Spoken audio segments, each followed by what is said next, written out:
Um, yeah, we'll show you our latest version of Pano2VR because this is our 10th year. I thought I'll start with the history and tell you about the features in a chronological order, instead of just bullet points. Almost 10 years ago, I started with Pano2VR because I was on Windows and all the stuff was on the Mac for QuickTime VR export, so I decided to write my own software. This was just a command line tool that basically took a panorama, converted it to QuickTime VR, and hence the name Pano2VR. It had hierarchical config files, and you had to write text to do something useful. And so the user interface looked like this, which is very exciting. So, of course, the first requests were, okay, we need a user interface, we have photographers. So I created a GUI for the command line tool. Back then you can add QuickTime VR, hotspots. I implemented a thumbnail creation tool. I used Pano tools as a backend to do the image conversion. At some point, I also added Flash 8, which was hot at this time, to show the panoramas. But the preview, etc., depended highly on QuickTime. And as it looked like QuickTime was declining, so I decided to rewrite the software. And because I didn't use QuickTime anymore, changed the name to Pano2VR instead of Pano2Flash, thankfully. And the software was now for Windows, Mac, Linux, cross-platform. Had still QuickTime export, it wasn't depending on it. I added Flash 9. I added a skin editor, so you can design your own user interface and your own buttons and labels and other bits of information. What's this? I also added a patch tool so that you can take parts of the image out, patch it in Photoshop, and fix errors like the nadir shot, etc. And I also had panoramic video support in 2007. Next version was version 3. Then there was iPhone came out, so I added HTML5 export. I added multi-resolution, so you can process your gigapixel images and output them. Flash transitions between panoramas. Also media elements, so that you can pin images and video, etc. into the panoramas. And this version 4, we added a tour builder. Before you had separate projects for each panorama. And with the tour builder, you were able to put everything in one project and manage all the nodes. We had a new skin editor that made streamlined the process. We also added HTML5 multi-resolution, so you can show gigapixel panoramas on iPads. We added geotagging, so you can reference it on a map, and polygon hotspots. The problem with this user interface was, with the original design, that everything was kind of in a pop-up window, so you had hotspot editor, settings, etc. So like a lot of pop-up images. So we decided, okay, this is doesn't work anymore. We need a new interface. So this is now version 5. So yeah. So the whole user interface is basically flat down. You don't have any pop-up images, pop-up dialogues. Everything is in panels that you can move around and adopt to your liking. we also added an extended skin editor, an animation tool, and of course, now it doesn't make sense to add new features to Flash or so because it will be dead soon, I hope. Yeah, our design goals for this new version, where it should be able to handle over 1,000 nodes, as if you would just work with 5. We wanted a full resolution preview, because in the previous version we always used a thumbnail or a downscaled version. The application should be full screen, so it should fill the screen or made for full screen. Of course, you can have it in the window, but like use the whole screen for user interface. We wanted to eliminate loading bars as much as possible because they are kind of boring to watch. Yeah, and make it smarter, like only export things that need to be exported. So if you add one node, only this node gets rendered, etc. Yeah, I want to show it.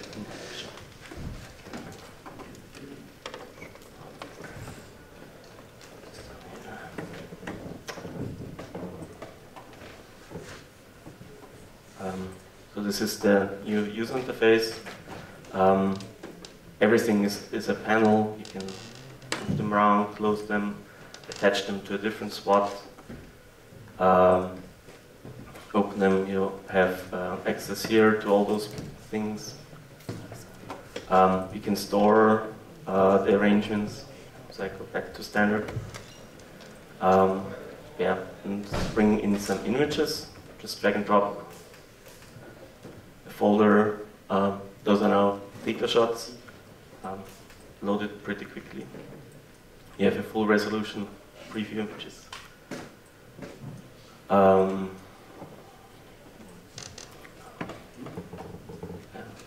maybe let's also, and of course, like with data, we also read the metadata. So, but as you can see, it's like the images are not leveled. So we also added a leveling tool. You just hit L, and you can straighten the shots or not.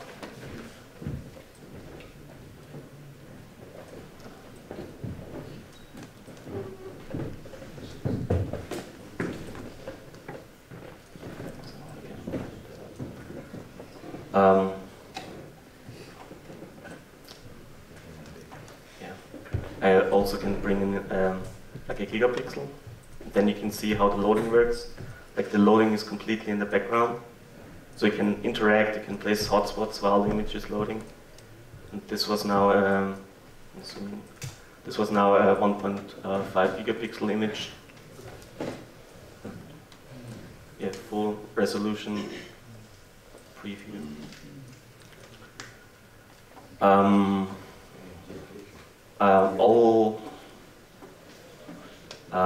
All the tools are now for like hotspots are instead of pop-up images are here on the side. So here you have like a patch tool for hotspots, polygon hotspots, to add sound and images.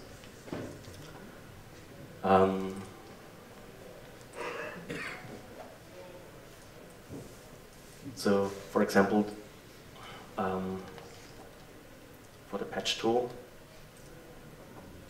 I can just double click on the spot, place my patch, resize it, and then just hit extract. It will take out the image at this section, bring it into Photoshop, and just to show you the effect, I just paint red over it. You know better how to do Photoshop works. And as soon as I hit save, the image is brought back into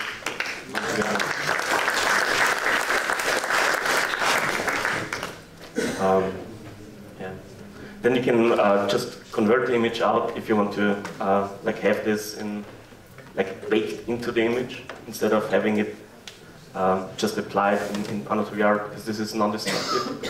You can apply patches, and you can also level the panorama so that you have a straightened out like rectangular image with the patch applied. Yeah, for the patch tool, it's yeah, everything is in like a apply it immediately. So you can, for example, also have, instead of a patch it in Photoshop, I can just add a mirror ball, and yeah, you would have this one in the image.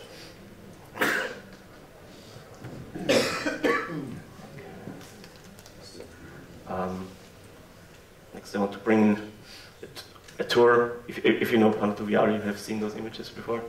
And I did a demo in 2012 where I showed how to link those panoramas. The images are all geo-encoded, so you can see the dots on the map.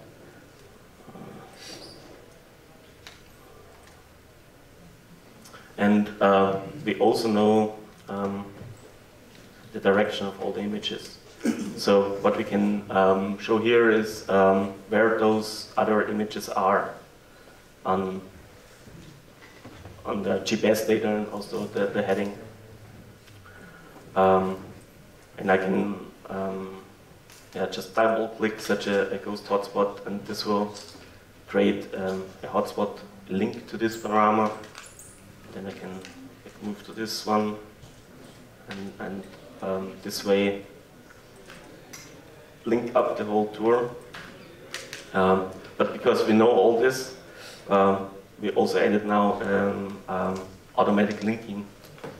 So you can have either sequential or the closest node, and to automatically place all the hotspots. So it's pretty easy to, like, if you have, I don't know, 100 theater shots, just make your virtual tour out of it, or have a suggestion. In this case, I just want to have them sequential, so as they are ordered down here, the hotspots will be placed so that you can walk through the tour.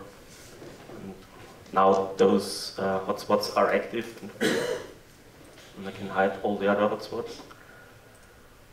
And because we know it's sequential, we can point the next panorama already to the next hotspot. So as you walk around, you always have the next hotspot right in your view.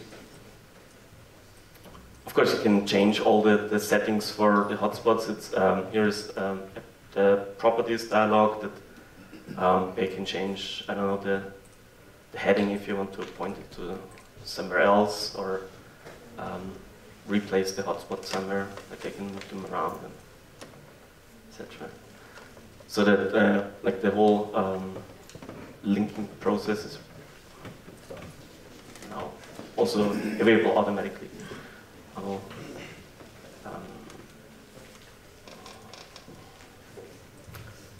bring another set of images. Those are now 50 megapixel images. So you can see it loads really fast, and it don't have loading bars.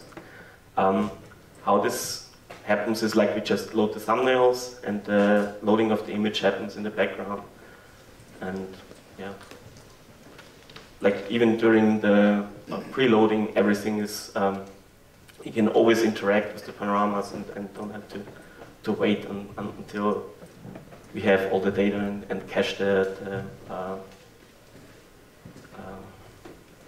image information. Yeah, those are now also geotagged panoramas in Sydney, thanks to Aaron Svens providing this. Now I can just automatically link to the closest nodes, because this is a more complicated setup.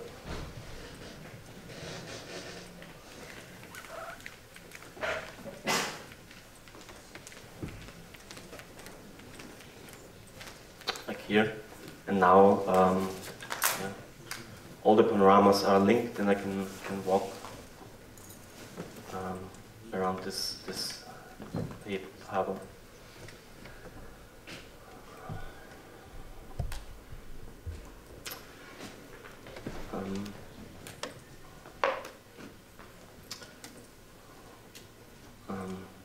What we also added is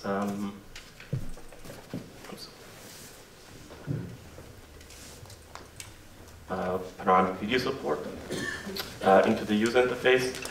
So if you have panoramas, you can just import all the images as usual. And if you have video for a node, you can just select the video files. And instead of the image, the video is displayed if the device supports this. So I can share this quickly. Thanks for Roberto for providing the images.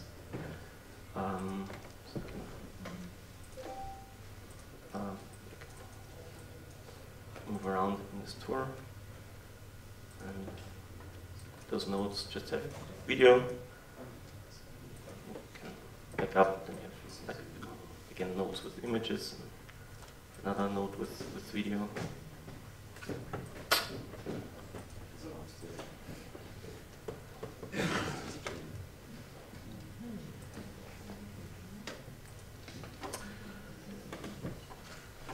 Okay.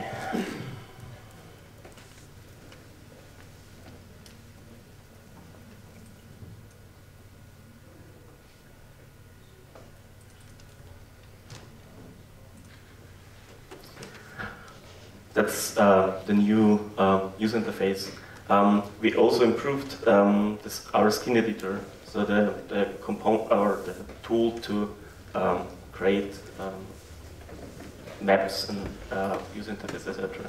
We now have components, so you can store a collection of elements together as one thing, and create a repository of your skin items that you use often. And we also provide our own sets. We now have node images, so those are thumbnails of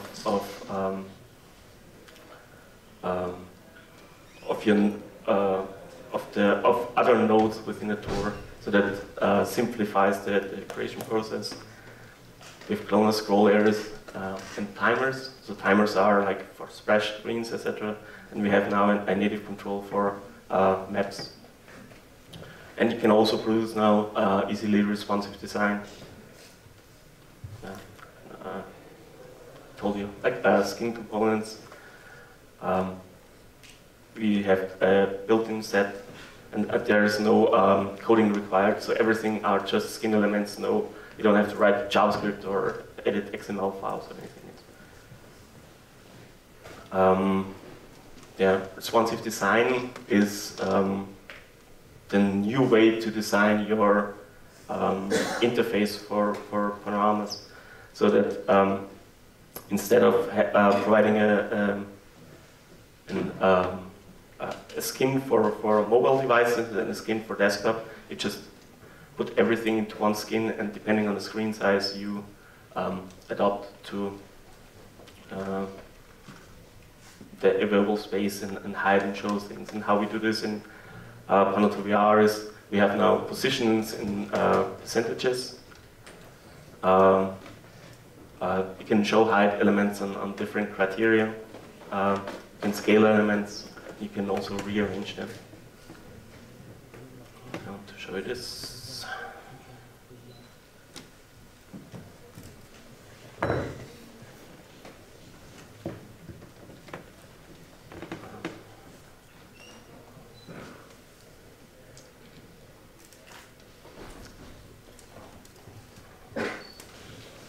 So this is like you have here a scroll area for all the nodes, and as soon as I resize this, and like on a cell phone, I would have the same scroll area in like such an arrangement with the hide button. And if I have enough screen space, I just have it down there. But this is all user configurable, so you can decide yourself what should be shown, what should be hidden, at which screen size, and other criteria.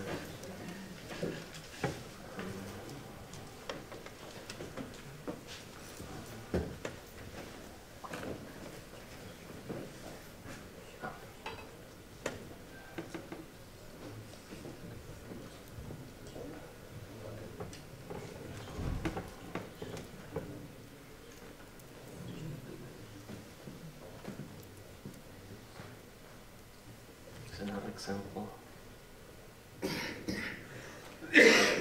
Switches, and also have here like a button to move between the nodes. I can hide this and have a map that's like on a mobile device. This would be full screen,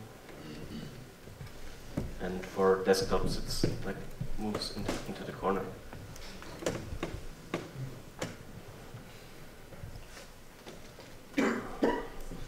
So I want to quickly show you how to build such a skin, or skin editor. This is the interface. It's similar to as it looked before, just now with a black background. Here we have the components toolbox, where those are our built-in components that you can just select, drag them in, or like a drop-down menu, or hotspot template is a preview, etc.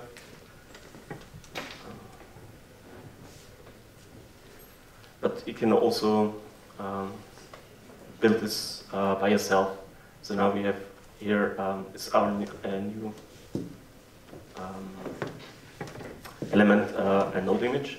So I can just place it here. And the node image, you can just select a node of the tour, and it will show you the preview. And you can also change like different projections, like have a mirror ball or zero graphic, whatever. But this is just one node. So if you have a virtual tour, you want to have this for more than one node. So we have now a cloner tool. So that this means whatever you throw into the cloner tool will be replicated to all nodes for your tour. So in this case,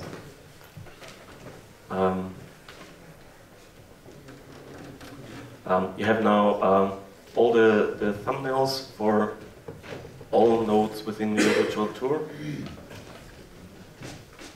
And you can also react to other criteria, like you can display user data for this node, etc. As soon as you put a container around it that's aware of a different node, everything that's inside will react to it. And in this case, I also want to put this into a scroll area. Then I can just scroll around and change the node. This is just a preview, but you've seen the example before. This works. Okay.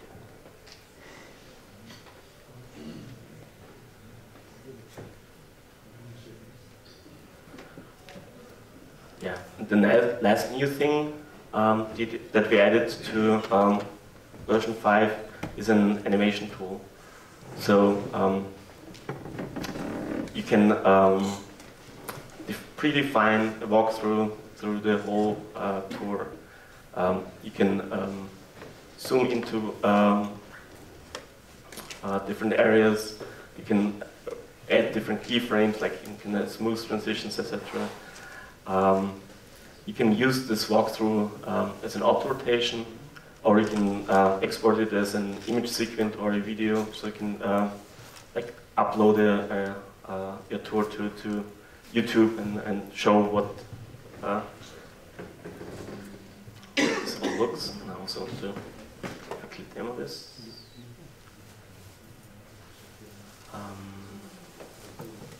Here is the animation tool. Just add a clip.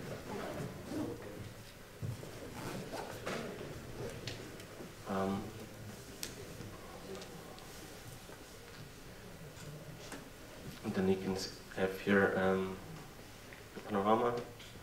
And then we added, we call it magic keyframes, so that you don't have to think of how many degrees you want to move to one side or the other side, and to keep the speed of your movement kind of constant. You can just hit the magic keyframe, move to a different spot, add another keyframe, add here. So add another keyframe, and you can see below here that the animation is built up. I can preview it how this will look.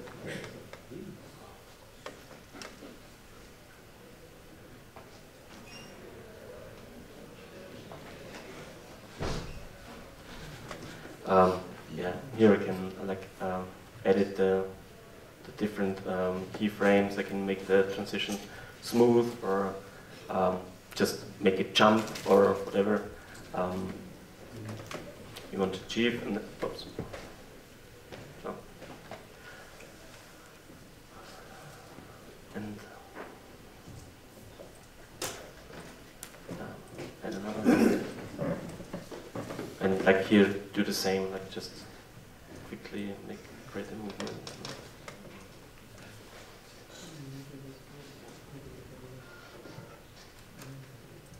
And so you can build up all your clips for all the nodes.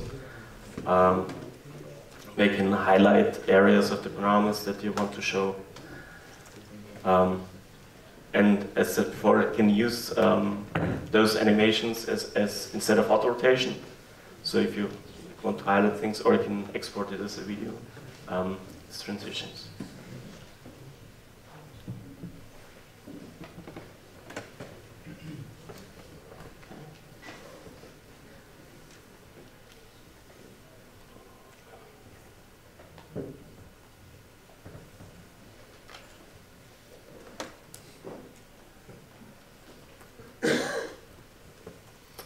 Yeah, there are some other new features that I haven't mentioned yet.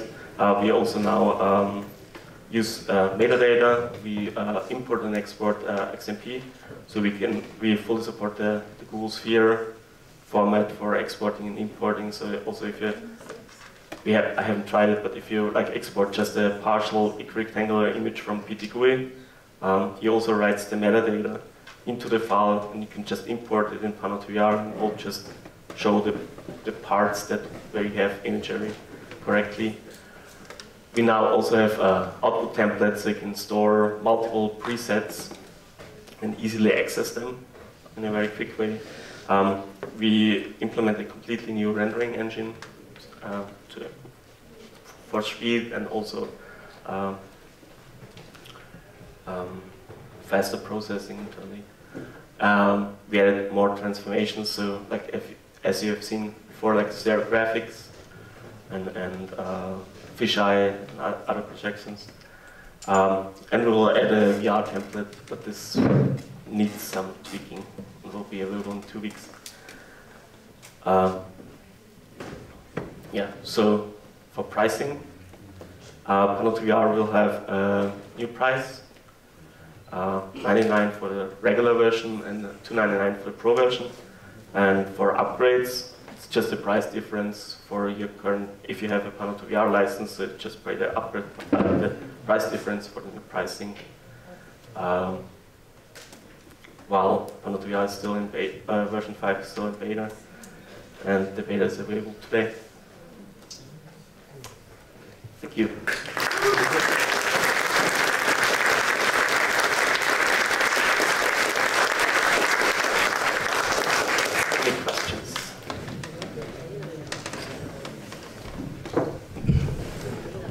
Hi, thank you for the presentation. Could you show very quickly how to convert a rectangular picture to a little planet? Yes. It's, here you have your outputs, and you can just add a transformation. And Then you have angular map or stereographic projection. And here you have a preview. So, oops. Maybe it's larger.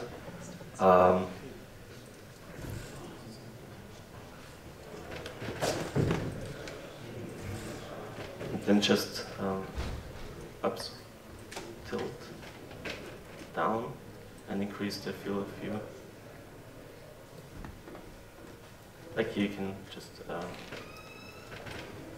adjust the image to your likings, and you can set how large the image should be, and then just hit export, and you will have it as a 2000. Output it, and then you have a little cat. And I have a question about the animation tools. Can we change the projection in the keyframes? You mean while editing or for the export? Or export to a video? Not yet. Not yet. This will be in, I guess, the next beta version, but at the moment it's just reclinear images, but yeah, with the silicon. Any other question? Do I see something about lens flares? Ah! Yeah, the last one. Yeah, we also have no lens flares. You can just place them as any other tool, just maybe like the sun. Here, then you have a lens flare, and you have different lens flares to choose from. We also have like generic lens flares. We can change the color if we have like colored light sources. They work in HTML5, and, yeah, mobile devices and iPads.